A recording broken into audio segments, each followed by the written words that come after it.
Autoline After Hours is brought to you by Bridgestone Tires, your journey, our passion. This is Autoline After Hours with John McElroy, episode 317 for January 29 of 2016. It's a fun day with Hyundai and an Elantra on the beach. Watch Autoline After Hours live at Autoline.tv every Thursday at 3 p.m. Eastern Time. That's 12 p.m. Pacific or 20 hours GMT. You can subscribe to this podcast for free by searching for Autoline in iTunes, Stitcher, or YouTube. The surf, the sun, the sand. This is not our typical Autoline After Hours. We're out in Imperial Beach, California, just south of San Diego. In fact, just barely above the Mexican border. And of course, Gary and I right now have got Dave Zuchowski, the CEO of Hyundai Motor America. And it's great having you here to talk all about what's going on with Hyundai. It's great to be here, I can tell you that. But no, it's exciting times for us. We're down here to launch our all-new 2017 Elantra, and we're very, very excited about it. Sixth generation of this car. Sixth generation. It's we've sold over 2.5 million in our history, so it's a very, very important car for us. Mm-hmm. So you wrapped up a pretty good 2015. What's your outlook for 2016? Yeah, 15 was good. We did about 761,000, up about 5% year over year. It was our sixth consecutive year of record sales, so we're still growing. This year we're looking at a 3% increase. What's going to change a little bit this year? Because most everyone's saying the market will grow 1 or 2%, so you think you're going to do better. We're a little bit more bullish there, and for us, it's because we've been a victim of adverse mix for several years now, where the industry is up 6% last year, trucks were up 12%, cars were down 2%, and 80% of our volume comes in contracting segments. So it really was a struggle for us. And this year, we've got 3 great new products that we're launching. And more importantly, on the truck side, the crossover side, we're going to get significant increases in Tucson production and significant increases in Santa Fe Sport production. So the combination of an all-new Elantra, where we introduced the G90, the replacement for the Genesis or the Equus in Detroit. We've got that coming mid-year, and then we've got our dedicated platform electric vehicle coming towards the end of the year. So a lot of new crossovers and 3 new important products for us. So is the crossover where you see the biggest strength for you guys going forward? It hasn't been looking backward for sure, but going forward, absolutely. We have significantly underperformed in those segments. They've represented incredible growth, really, for the industry, and we just haven't participated in that growth. So our share has almost been cut in half in the last 5 years. So like I said, we sell about 22-23% truck mix. Mm-hmm. The industry is 58%. Wow. So we're really out of balance there. And this year, we think between Tucson and Santa Fe Sport, we can pick up another 100,000 crossovers, which gets us to maybe 33% truck mix. It's going the right way, but at least we're swimming with the current. 761,000, that's a big number. I'm sure they're telling you, Dave, when you're going to break 1 million. Never big enough. Yeah, it's aspirational for sure. Hey, it's not that far away. I mean, I don't mean to trivialize it, but it's not that far away. Yeah, and of course we realize, we've done it before in the past, and we talked about it. Volkswagen's talked about 800,000 in recent records, so we're not going to talk about anything publicly, but absolutely, we want to keep growing. But if you add 3% onto what we did last year, it gets you over 780,000, so you're getting close. And if you can get the capacity right, the mix right, and the capacity right, it's just a matter of time. We're in no hurry. We want to do it, grow the right way, grow the healthy way. And obviously that's an aspiration for us. So how do you see the category that the Elantra is going to compete in? It's a pretty tough area for... Fiercely competitive. So what we've seen over the last 3 or 4 years in the shift from cars to trucks, specifically to crossovers, the segment that's really gotten hurt has been midsize. Compact segment has pretty much held its own, and we see that it's going to be up 1.5% next year, but incredibly competitive. You've got a new GM products, you've got new Honda products, you've got the new Elantra, and they're great products. There's some really good choices for consumers. So it's a critically important segment for us. That's about as competitive as you get in the segment. So there's no laydowns. It's going to be a tough fight. So what's happened to midsize? I mean, your Sonata was down last year. Yeah, Sonata was down a little bit. We actually gained share. We held our own in a contracting segment. What we're seeing is a movement from midsize to compact CUV. So, and it's not really gas related. So people say truck. No, it's a global move. Yeah. It's not just here where gas prices are super and it's down. really less about fuel economy than it is about, I've now got a vehicle that I sit higher on, I feel a little bit safer in, it's more versatile, it's more functional, I can get it in all-wheel drive if I want, it's got beautiful styling now that it's no longer body on frame, it's unibody, you got great fuel economy, great styling, so there's just no compromises, and it's about the same price, about the same payment, so you're seeing a lot of that movement really last year.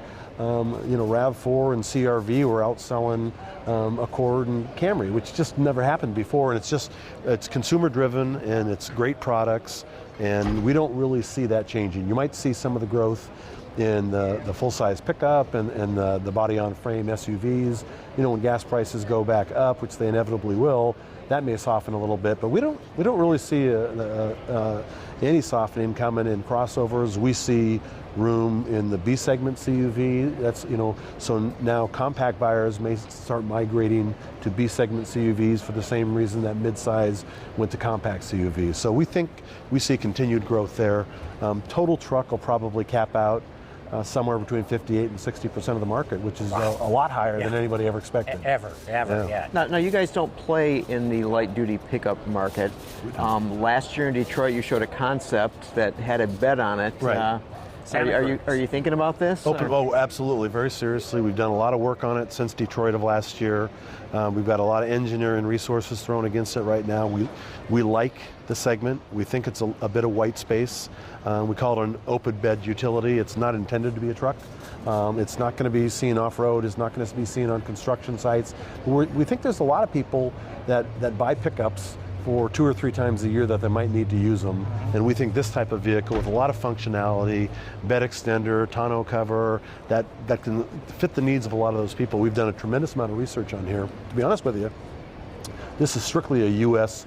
driven process. I was gonna say, you're going to have to build it here, right? Yeah, well, not necessarily. That hadn't been decided yet, but it's in terms of trying to justify and rationalize the volume there and the segment there, our parent company hasn't really seen it. So we've gone out on our own and we've done a tremendous amount of research with consumers that have bought trucks, that have bought Avalanches, that have bought vehicles like that, and figured out what they liked, what they didn't like. And we really think executed right, beautifully styled, functional, great fuel economy, priced properly, that there is a segment there.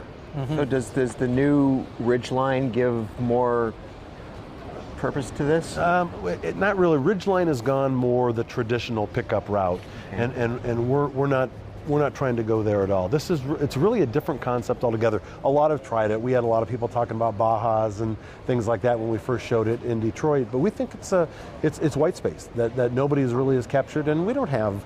It's not like when Ford comes out with a new entry and they need to get 500,000 units out of it. We don't need that. If we can find 50,000 units in a segment, that's pretty good, and we can justify an investment based on that. Yeah. So we think there's enough people that are looking for something like that, and it sort of fits our DNA. It's exciting. So we're getting close. We're getting a lot closer to that. Okay, at the opposite end of the scale, you mentioned it yourself, the pure electric car that's coming in, the Ioniq. Right. What can you tell us about that? Well, timing is not sensational, right, based on fuel prices. So the dealers sometimes will look at you and scratch their heads as you tell them about this great cadence of alternative fuel vehicles we got coming, and they're sitting there going, but there's no natural demand right now. I know, but the law says you got to do it anyway. The law says you got to do it, and the products are phenomenal. And this is our first dedicated platform. It's pure battery electric, it's plug-in, and it's hybrid. We'll be building it in the third quarter, bringing it out in late fourth quarter of this year. Very, very important, beautifully styled, great range, better fuel economy than Prius. Really, really uniquely Hyundai in the way we go to market with this.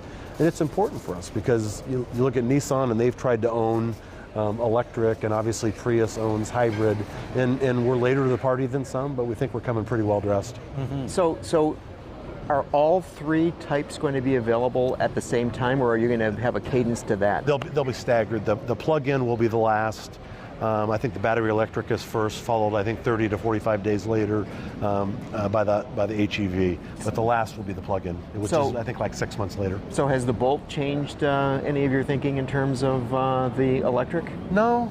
I mean, they've done a nice job with it for sure. We just recently did some research for the Ioniq, and we had Prius there, we had Volt there, we had Leaf there, we had everybody there, and we did it in California. And styling-wise, the Volt, and we do it in like 3 stages. We show the vehicles badged in this case, and then we show them with, with content, with what you get, and then we finally finish up with price. And Volt did very well from a styling standpoint. It was probably the highest ranked. And then when you start showing content and then price, the desire sort of falls off a little bit for Volt. And our vehicle was behind Volt in terms of the exterior styling. It's not as dramatically styled as that. But once you get into content, once you get into price, its results really picked up as we went along. So we think the more exposure you get, we know it's a tough segment. Prius owns that segment. If you look at registrations around the country, it's Prius and then everybody else, and that's really been only the success amongst the alternative fuel vehicles. So we know it's difficult. We know we're going to have to spend some marketing dollars to establish ourselves in that segment, and we're prepared to do that. And the pure electric one, the Bolt, has that changed the equation? 200-mile range. Yeah, it remains to be seen, but I think it may. I think when I mean, right now in the short term, and we're different than many others, is we've been a leader in fuel cell, hydrogen fuel cell, and we believe that may be the technology of the future. The infrastructure is just not there right now to support it, and in the meantime, to avoid range anxiety, we thought plug-in is a really good alternative, not just our plug-in, but anybody's plug-in to do that. But now Bolt changes it. When you get 200 plus, it sort of changes consumer behavior, and we'll see how that works out. But it's relatively affordable, and it's got. I've always thought that if we want alternative fuel vehicles to become mainstream, which everybody wants, they're going to have to be priced about the same as an internal combustion engine. They're going to have about the same range, and they're going to have about the same refueling time and same convenience, right? So when you can get those 3 lined up, you're going to have a mainstream vehicle, and we're getting closer to that with 200 plus miles. Well, I think the Tucson fuel cell that you have is a pretty compelling case in terms of the refueling time. You guys have a heck of a lease deal on right. that. I mean, it's just if I lived in California, I mean, I'd be all over that. And driving it, you wouldn't know you're driving a hydrogen vehicle. It's just amazing. The problem in California has been it's a crawl before you walk before you run. The infrastructure, the refueling stations aren't there. We've got a tremendous amount of demand, and we really have to screen each of the applicants, and we've got to ask them, where do you live, and their proximity to refueling stations, and what are your driving patterns and things like that, and you almost have to qualify. But even so, your numbers show that you got way more qualified people than you got cars to give them. Exactly. So what's happening now, and it's happening really quickly, is they are, in California anyway, and that's only part of the problem, but in California anyway, we launched with 7 refueling stations in Southern California only. And right now, I think we've got 14 that are operational. By the end of 2016, that number is going to be up towards the high 30s, low 40s. And we've connected Northern California with Southern California, so that changes the equation. When you can cover the state, and you've got places midway where you can refuel, things start changing. So, and of course, we've got competition now with Mirai coming out and others on the way. But that's good, right? I mean, because it's just going to make more people interested in the hydrogen. It builds credibility in what you're doing. It's tough building, being a trailblazer here, because you're out there all alone. So actually, it builds demand, it builds awareness, and it's really difficult if you think about investing upwards of $1.5 million in a refueling station for hydrogen, and you've only got one manufacturer that's out there selling vehicles on a, chicken or the egg, Right. So we're excited about it. We think it's great, but we're not limiting ourselves. We think plug-in has a place. We think battery electric has a place, and hybrid has a place. I'm not sure that there's a single solution. I think you have to cover the waterfront on all regards. Yeah. So now that Hyundai is the official car company of the NFL, and you guys will be undoubtedly advertising at the Super Bowl, how are you going to position Hyundai to America? Well, the NFL gives us a beautiful demographic and a ton of people who are very passionate about football, and we're very passionate about our brand, and we think it's a great platform to deliver our brand to a lot of people. The one thing that we struggle with more than anything else, and a lot of it just comes from time, we celebrate next month, February 12th, I think, our 30th anniversary in the United States. And that's great. I mean, we've obviously made a lot of movements and stuff, but the Japanese have been here over 50 years, the domestics have been here over 100 years, and some of this awareness and consideration just comes with time. Mm-hmm. And we think one of the great ways to accelerate that is to leverage big platforms. We've got we just announced last week that we're going to go to Riviera and replace Northern Trust as a sponsor of the LA PGA Tour event. And that's a particularly good platform for our premium products. In the NFL, we think is a particularly good platform for our mainstream Hyundai products. So we've got a strategy and we're executing the strategy. And this is trying big voices in big places is something that really put us on the map back in 2009. And we're really evolving that into the biggest of all possible places. We're going to be really big in the Super Bowl. We're going to be really big in the NFL. We've got a very big presence in college football as well. So it's a transition that is really important for a brand as we get to the masses. Mm-hmm. How much of this advertising spend goes to Genesis? Now you got to create a whole new brand on that too. Yeah, it'll be this isn't going to happen overnight, Genesis, and for us, for example, I would say less than 10% of our total advertising spend was dedicated to Genesis last year. We follow, and Genesis has been wildly successful. But that's been as a couple of models of cars. Now you want to have it as your luxury brand. So this year we replace, so last year with Genesis and Equus, it was about 10% of our advertising budget. Now we're going to roll out a brand, right? And it's going to start with G90, and then the Genesis sedan is going to be renamed the G80 this summer, and then we're going to come with a all-new BMW 3 Series fighter next year, which will be the first new edition. And then between now and 2020, we'll have a total of 6 products, 3 of them in brand new segments that we haven't played in before. And so it's not going to happen overnight. It changes, but it allows our marketing group. It's very difficult for us to find enough money to advertise Genesis sedan, and then Equus, and then whatever we might have named this new product. Now you've got an umbrella called Genesis, and it's got a lot of equity, and people understand that, and we'll use that and be able to use that umbrella to launch G90 and G80 and talk about more than one thing at a time. So we'll be able to leverage our marketing spend a lot more. But we have gone with our premium products models up to this point. We've had a regional approach. There's 10 markets nationally that represent about 60% of all the vehicles sold in those segments, and we've taken a regional approach. We've taken a cable approach where we've used Golf Channel a lot to get our story out. And if we want to roll a national brand out, we have to have national advertising. We have to be prepared to invest in that, and we are. When do you hit that hockey stick? When you get all 6 products in? No, it'll happen before then. We have some work to do with our dealer network before that happens. You'll start to see Genesis advertising this summer when the G90 is announced. Because I got to tell you, at the Detroit Auto Show, I kept looking for the Hyundai stand. Because all I saw was Genesis. Yeah.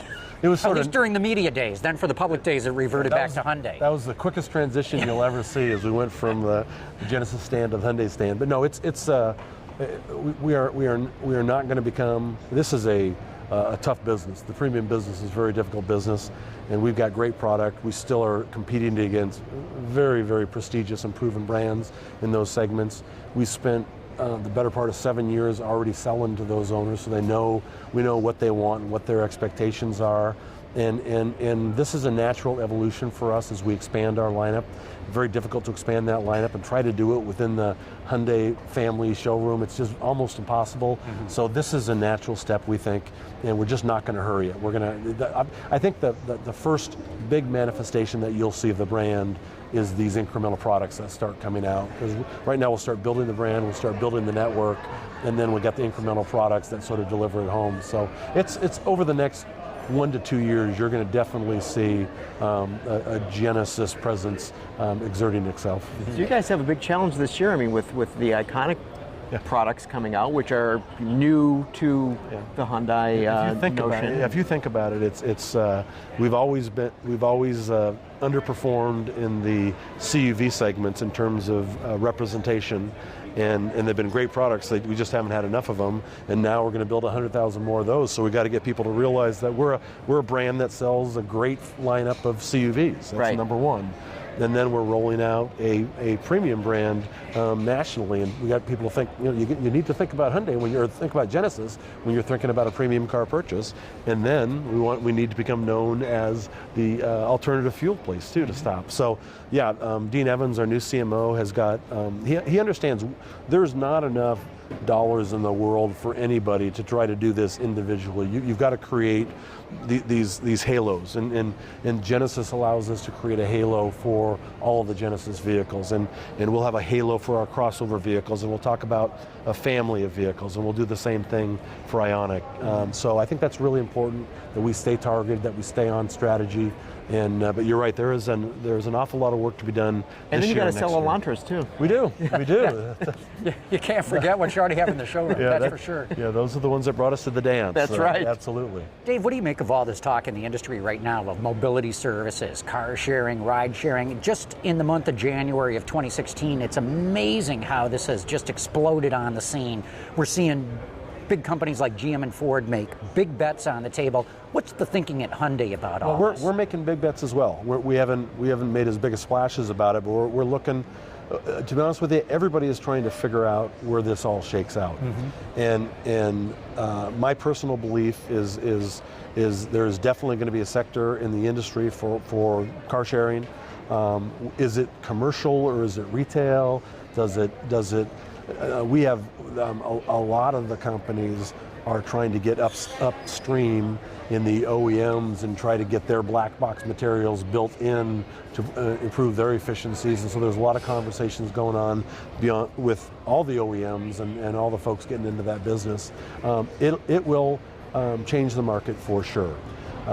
Right now, my personal gut feel is that it becomes almost a commercial segment, not retail, pure retail, not fleet, but almost a commercial segment that there's another niche there that didn't used to exist. We look at San Francisco, and I don't remember the revenues for sure, but the taxi business used to be half $500 million in San Francisco.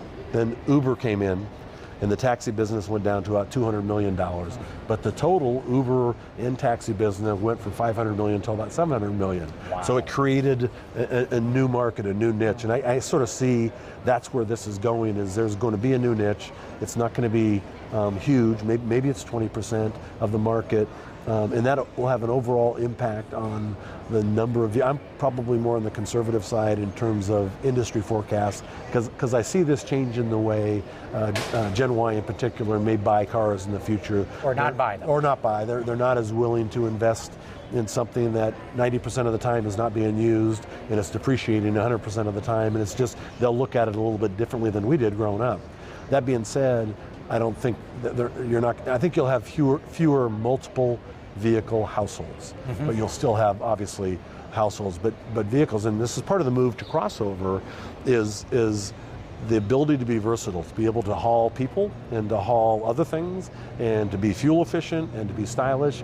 That's why crossovers is big now, because it allows you to have one vehicle that covers a lot of the needs in a household. And I think that's what's driving a lot of that trend. So do you see mobility services as an appropriate place for OEMs, or do you think that it is by a service company that an OEM would support? At the end of the day, I see it as an appropriate place for the OEM and the services companies providing the software, if you will, that allows that to happen. But a lot of these folks that are talking about it are used to businesses that have fairly large margins. The automobile business is not known for its high margins. Right. And it takes a lot of capital too, by the way. They think they may want to manufacture cars, but when they get into it, they're going to find out they don't want to manufacture cars. So I think it's a marriage between the two. And I think at the end of the day, we've done this for 100 years. We do this pretty well.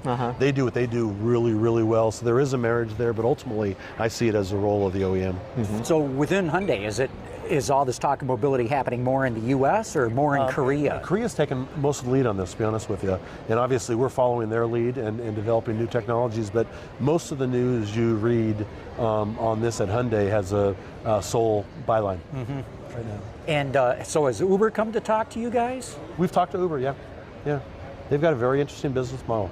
The very interesting thing about Uber is I think about 90% of their operating costs are with the driver. Yeah. So they're very interested in autonomous driving. Autonomous, right? yeah. Then their margins go up tremendously. So, but yeah, I think all of these companies are looking for relationships with OEMs upstream to get their technology built into the cars at the OEM level versus adding it on after the fact. So there's a lot of conversations. So Uber's all about ride sharing, the car sharing, more like Zip cars. Right. Is that something that you guys would be interested in? It's something we're looking at for sure. Yeah, there's not a stone that we've left unturned in that area.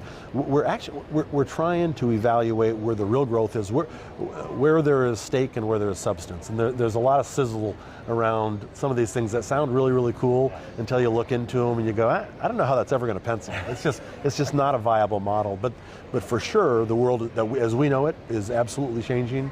And if we don't get in front of it and embrace that change, if we try to resist that change, we're going to get left behind. What do your dealers say about this? They're scared of it.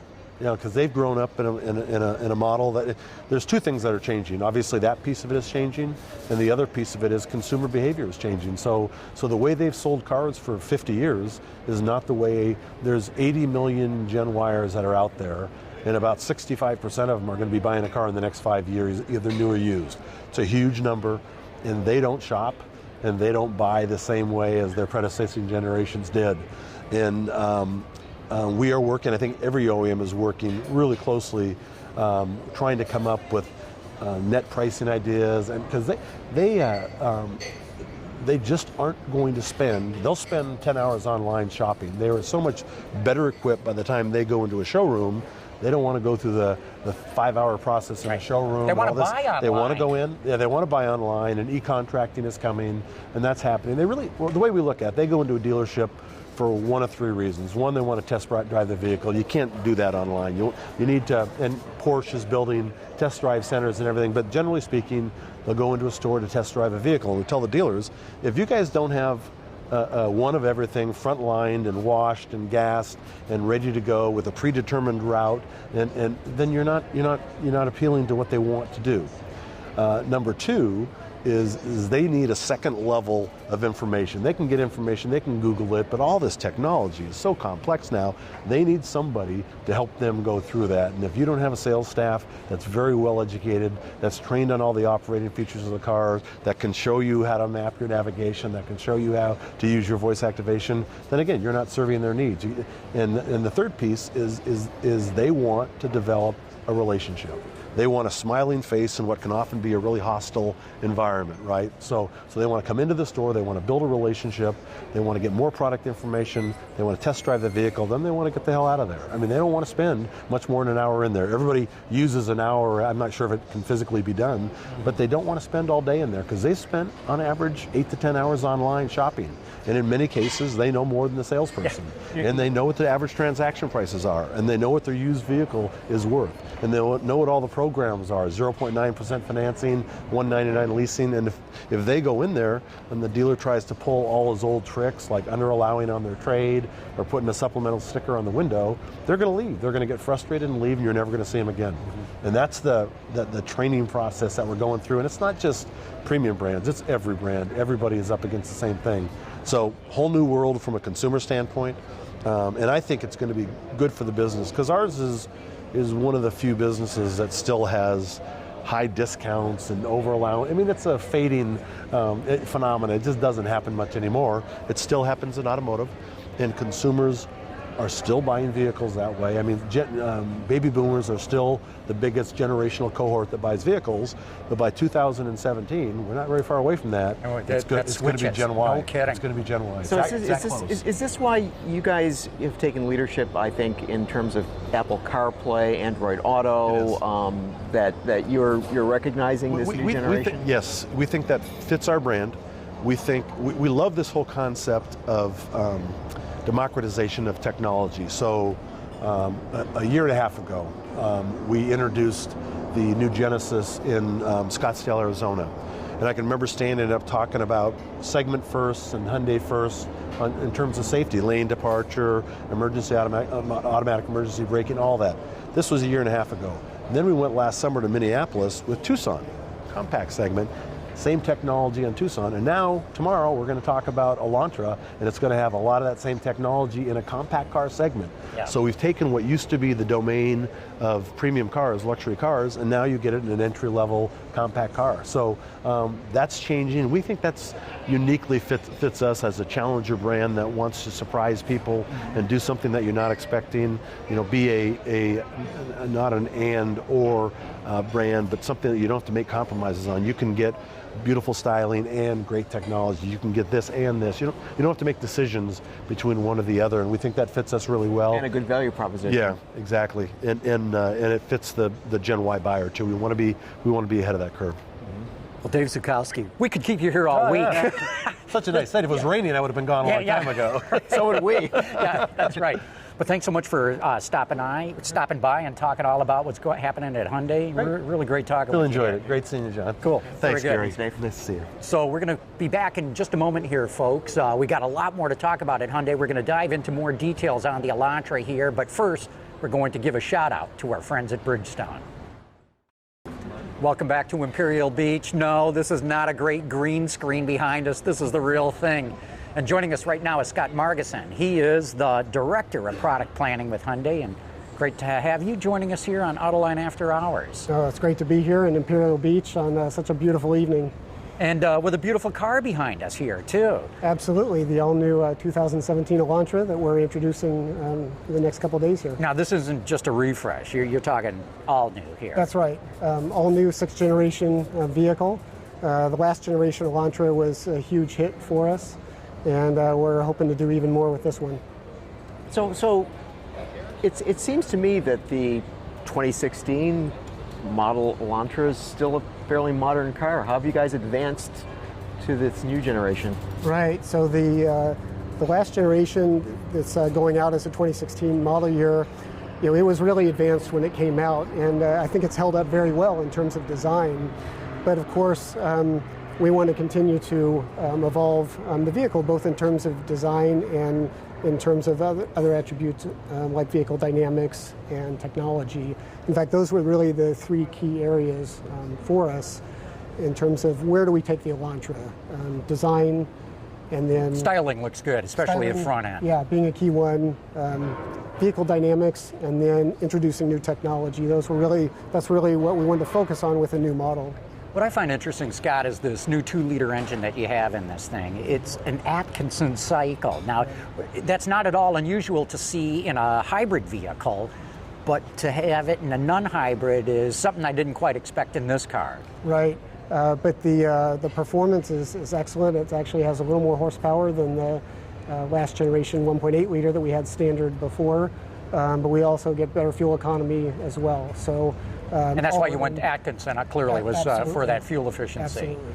And combined 33 miles to the gallon, is that right? That's right. 29 city, 38 highway, and 33 combined. But the 33 was with a manual transmission, right? Manual 6-speed. Right. And you've also got a 6-speed automatic, and it's within a mile or two per gallon? That's right, yeah. And that 6-speed automatic is new as well. So we had a 6-speed automatic before, but the new one has a lot of improvements in it.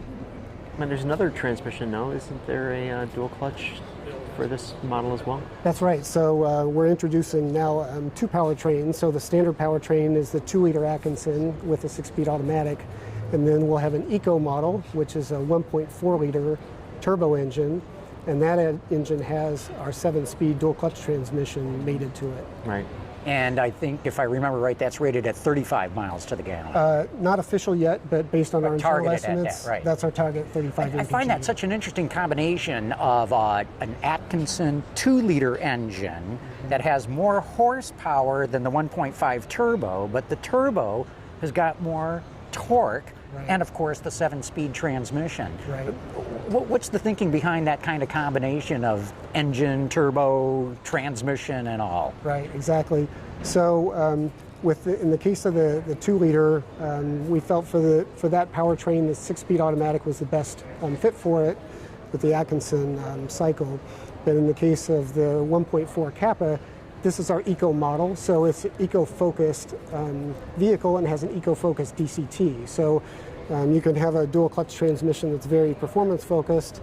In the case of the one that we applied here, it's very eco-focused, so it's a good fit with a 1.4. Which one's faster if we put a stopwatch to them? You'll find out tomorrow. Okay.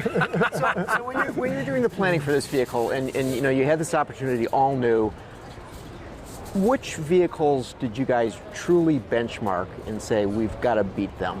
Right.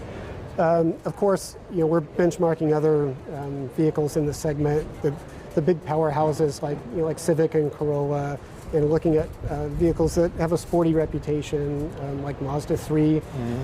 But we're planning this vehicle 4 years ago. So one of the dangers you can get to in benchmarking is you tend to look at what's in the market today, and that's very dangerous because you can end up with something that will not only be, probably not match what's going to be in the future, but you'll be significantly behind. Right. So we're not only looking at the vehicles in the compact segment, we're also looking at Accord and Camry and even BMW 3 Series and vehicles like that are way out of the segment. Yeah, so I saw Acura ILX and Audi A4 as being vehicles that you are comparing this to, and I mean, how come? Yeah, it's that idea of segment up or more than one segment up benchmarking. Typically, whether it's features, performance, we all know how things are in the industry. Things trickle down. So if you look up above where you are now in the segment, you can expect in one generation many of those attributes, whether it's safety technology, expectations for vehicle dynamics, those are going to trickle down to the segment below. So you want to look at what your direct competition is doing and make sure that you're covering those bases. But at the same time, you want to look ahead, you want to look above, because that's where your segment's going to be come 4 years from now.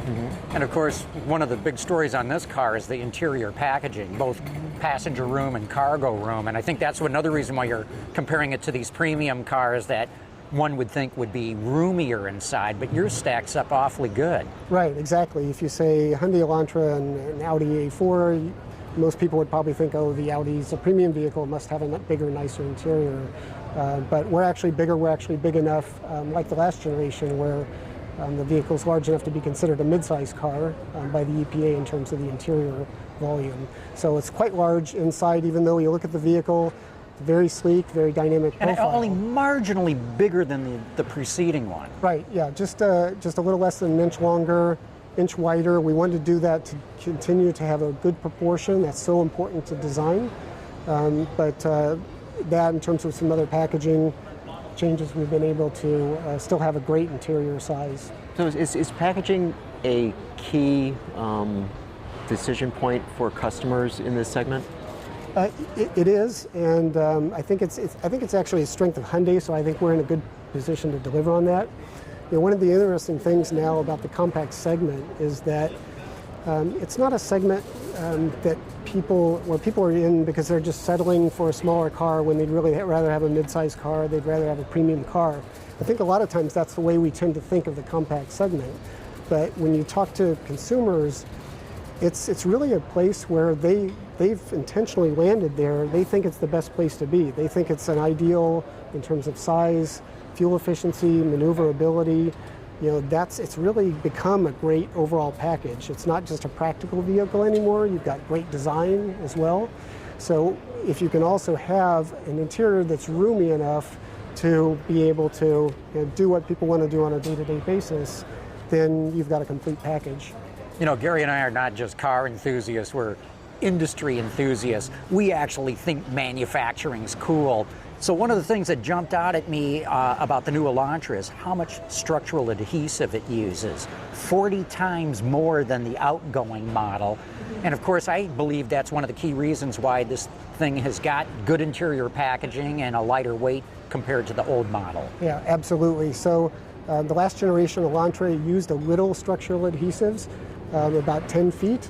The new one uses 394 feet of now say those stats again. That's 10 right. feet 10 feet to 394 feet. So an incredible difference in application of it. So it's obviously not just a incremental step up in terms of adhesives, but obviously, in thinking of such a big change, it obviously means there was a big philosophical change as well in how you go about manufacturing the vehicle. Mm-hmm. So, is this new Elantra kind of a leader for the company in that regard? Yeah, I think so. One of the things that we like to refer to is the aircraft industry. So I think for some people, maybe using adhesives as a structural component in a thing like an automobile is unusual. People expect it to be welded together and riveted together. But if you look at the aircraft industry now, structural adhesives are a huge part. That's how you put together. It's almost passé for them. Exactly. So and those are and you're relying on that technology for your safety when you're in the air. So the technology is well proven. And it's when you drive the vehicle, you can really feel the solidity in the vehicle because of that structural adhesive that's used.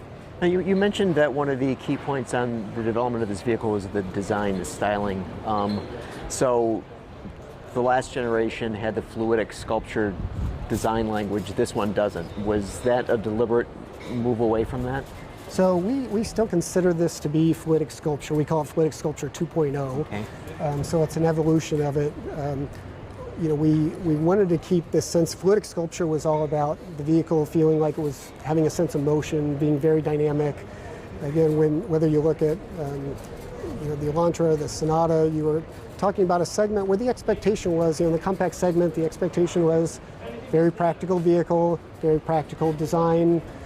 Maybe even the feeling that people don't want design. They just want a very practical vehicle. And I think we showed with the last generation Elantra with its fluidic sculpture that that's not the case. People want great design. Everybody wants a great looking vehicle, not just a practical vehicle.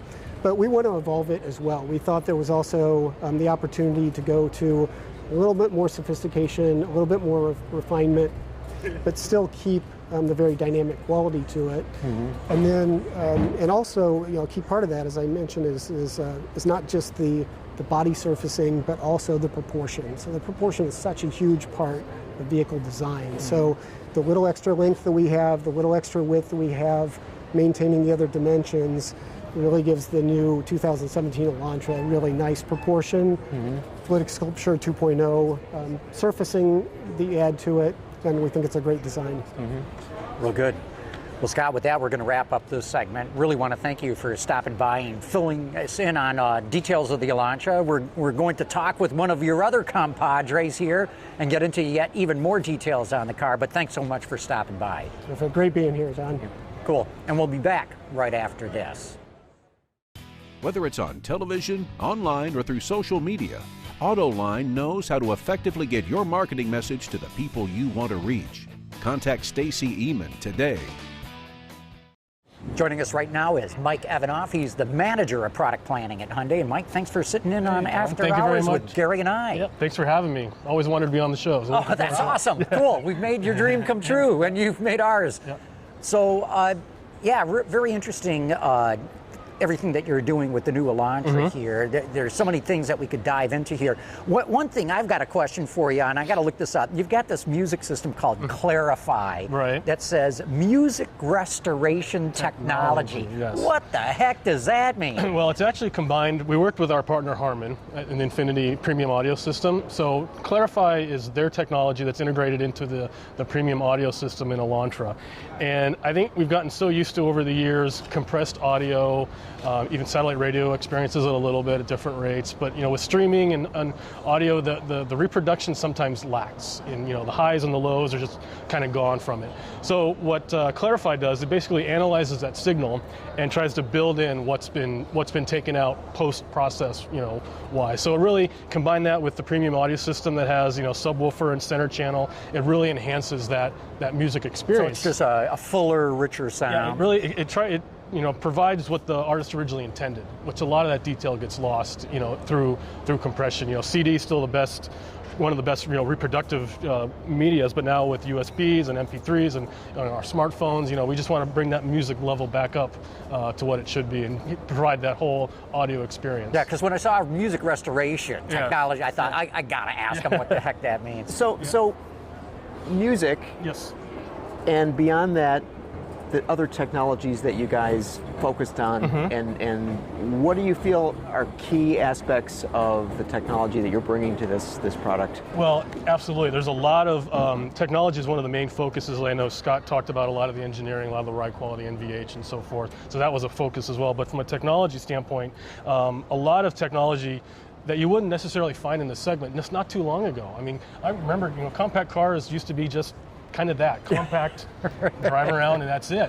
And we kind of call it the democratization of features. So it's the steady migration of all these high technology features that migrate down into compact segment. So I think compacts of today are the proper size. It is classified by the EPA as a mid-size, so it's a good sized car. And you've got all this technology, the safety technology especially. You would never expect to see in the segment not too long ago. Automatic emergency braking with pedestrian detection. I know, in a car like this, that blows my mind. Right, and it does. All right, so explain what happens. I mean, it's for people who are not familiar with this technology, explain what that means. So yeah, automatic emergency braking, basically it uses, we have both a radar sensor in the front and also a camera mounted behind the rearview mirror area. So those two work in conjunction, which we call sensor fusion, to basically analyze always scanning out in front of you to what's ahead. And it'll first warn you if there's a collision imminent. So what it'll do, will it beep? There's a visual on the display, there's also an audio, and then it'll keep on kind of measuring that distance and going, okay, you better do something here quickly, and if you don't, it'll give a little bit of brake pressure, and then depending on, once again, that closing distance, it could apply a full emergency braking. So bring it to a full stop. Bring it to a full stop. Kidding. So it's not, you always got to pay attention when you're driving. The future is coming someday, and this is kind of a little glimpse of it, but I still like the fact that you can always take control of the vehicle. Okay, what else does it got? So it's also by using that sensor, it also allows it to have smart cruise control. Another feature you would never expect in this segment. You can so it goes beyond traditional cruise control, and you can set between 1 and 4 distances between the car in front of you.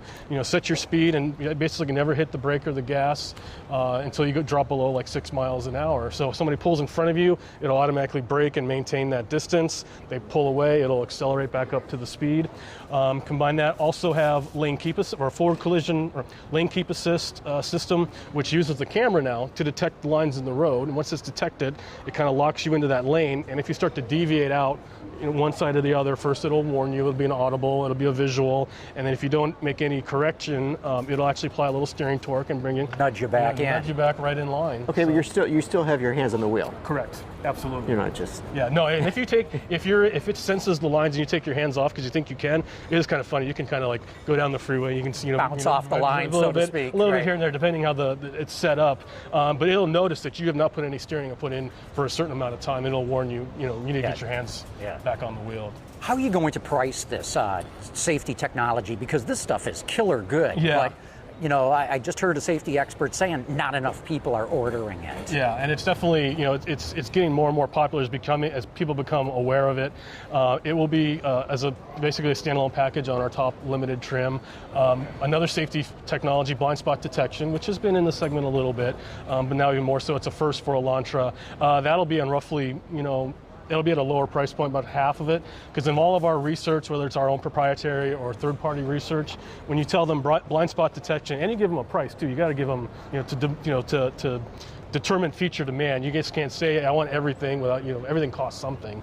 So you give them a price that's fair, and it is one of the top highest rated demand features, regardless of whether it's just, as far as safety technology, it is the highest. But if you look at all the features, whether it be the infotainment or other features, it still always ranks up there in the top five. See, nobody can adjust their mirrors. I just love it. It's you do start to get used to it. And you know it's kind of it's great stuff. So what are you talking about? $1,000 for the whole safety package, or just under $2 for the, but that has HID headlights as well with dynamic bending. That has the emergency braking. That has the smart cruise control. That has the lane keep assist. It also has integrated memory system, which is also a segment first. It not only remembers the two positions for the driver's seat, but also the outside exterior mirrors as well, which is very helpful. So that's all on what we call the ultimate package. So that is basically fully loaded. Gotcha. So HID with dynamic bending, Yes. What does that mean? So as basically tied to the steering input, so as you give a little bit of input, at speeds over 25 miles an hour, you will see the headlights, correct a little bit as you steer into a turn. Which just again, for an Elantra is incredible. I mean, you're literally talking about stuff that maybe 5 years ago, all the Very safety premium. stuff and all that, absolutely premium. Very premium high end. So we're happy to have it down on Elantra, which is a vitally important car for us. It was like 32% of our sales last year, 31% the year before. Wow. It's very cool to have all this, content features on Elantra now. I was also impressed to see the coefficient of drag. You guys are claiming 0.027. Correct. I'd like to see if that would work in every wind tunnel, because that's a hell of a low number. Yeah, absolutely, and it beats the outgoing car, which was 0.28. You look at the profile, it is a very sleek car, and I use the word sleek because in all of our research, that's the word that came up the most. But there's items like, in the front fascia, there's actually what we call an air curtain. It's a functional item. These are the shutters that open and close? They are open basically all the time. Okay. So they're right aft of the LED DRLs in the fascia itself, and they just allow air to flow through the fascia and kind of, because around the wheelhouse area in the front can be kind of a turbulent area. So that helps minimize and increase efficiency. It exhausts the air out by the wheel well? Yeah. So in the backside, side of the wheel well, you'll actually see it actually come out. And anything that's functional, I'm a fan for. Absolutely, because it's got to have function. And just other little things. Even the styling of the rear deck lid has a little bit of an integrated kick up. It almost looks like it has an integrated lip spoiler. At the bottom portion of the fascia, there's a little bit of a lip there too as well. Undercovers underneath, so everything focuses to maximize that aero efficiency. So the aero gain is contributing to the miles per gallon that this vehicle gets? Yes. So now the Elantra SE is now 33 combined, so there's an increase of 1 from the outgoing model. And the car is a little bigger too, so everything works in conjunction to help maximize efficiency. And how does that play with the competitive set? Competitive set is very competitive. It's very right in the middle there, right. Cool. So, and how many different trim levels on this car? So at launch, SE and Limited. SE being the core, Limited being the little bit more premium, leather standard there, power seat standard there. We also have an eco trim that I think Scott talked about with the 1.4 turbo GDI engine with the 7-speed dual clutch. That'll be coming out in the second quarter, so in a few months that trim will be coming out as well. And we made a little bit of an announcement at LA when we revealed the car, but there might be an additional trim that I will be showing pictures of tomorrow, but something a little sportier. Yeah, I was just going to say, the sportier would sound like something to fit into the lineup. Yeah, and with Elantra being a mainstream compact car, when you're tuning it and developing it, you got to take that buyer into consideration. And there was, 2.2 million sold last year, so you don't want to deviate too far, one direction. You want to just, hit that buyer square. Whereas the sport derivative gives us an opportunity to go after that sporty buyer. Typically is a little bit more male, typically is a little bit younger based on the research and some of the other vehicles out there in the set. But looking forward to that one a lot. And so with freight, delivery charges, we're looking at what, just under $18,000? So yeah, $17,150 before freight. So just under 18 with freight. The automatic SC before freight is $18,150. So that is $100 less than the outgoing model. And full boat, fully loaded, everything thrown on, 26, 27? Yeah, just under 20. Yeah, 27 more so with freight. So is this loaded version more loaded than the Absolutely. loaded baked potato you get last time? Yes. So you'll see a lot of these features. It's that democratization, baby. Features, yes. So a lot more available on Elantra for 17 model year. Cool. Mark, we're going to have to wrap this up. We're losing sunshine. The sun is setting here, but it's beautiful. Thanks so much for stopping by. It's been really cool having you here on Autoline After Hours. Right. Thank you for having me. Good. I appreciate it. Right. You bet. All right, thank you. More to come. We'll be back right after this. You already know that you can listen to Autoline's Industry Insight in places like YouTube and Stitcher, but did you know that you can also listen to it live in your car? It's simple. Just pair your smartphone with your vehicle's Bluetooth connection or plug into the aux jack. Then navigate to Autoline.tv using your phone's browser. Find the show you want to hear and click play, just like you would on your computer. This is Autoline After Hours with John McElroy. It's that easy. Never be disconnected from Autoline's top-notch insider information with Autoline on the go. Well, we're back with some closing thoughts here. What's your overall impression, Gary? What do you think? These guys on the right track with the right car? I think that, you know, if you look at where the Elantra is in the Hyundai lineup, it's, you know, by far their biggest selling car. And I think that, you know, one of the things we didn't get into is I believe this is a global product, and because it's global engineering, they're able to amortize the costs across a broad base, right? And so you're able to get that democratization of technology and democratization of adhesives and democratization of ultra high strength steel and on and on and on. So, I mean, they're able to put together one hell of a package at a good price. Yeah, no, that's the impressive thing, you know, where they price this thing. And they're not the only ones by any stretch, but of getting all this technology down into literally entry-level cars. Right. I'm just blown away that the industry is moving this fast in doing it. Mm-hmm.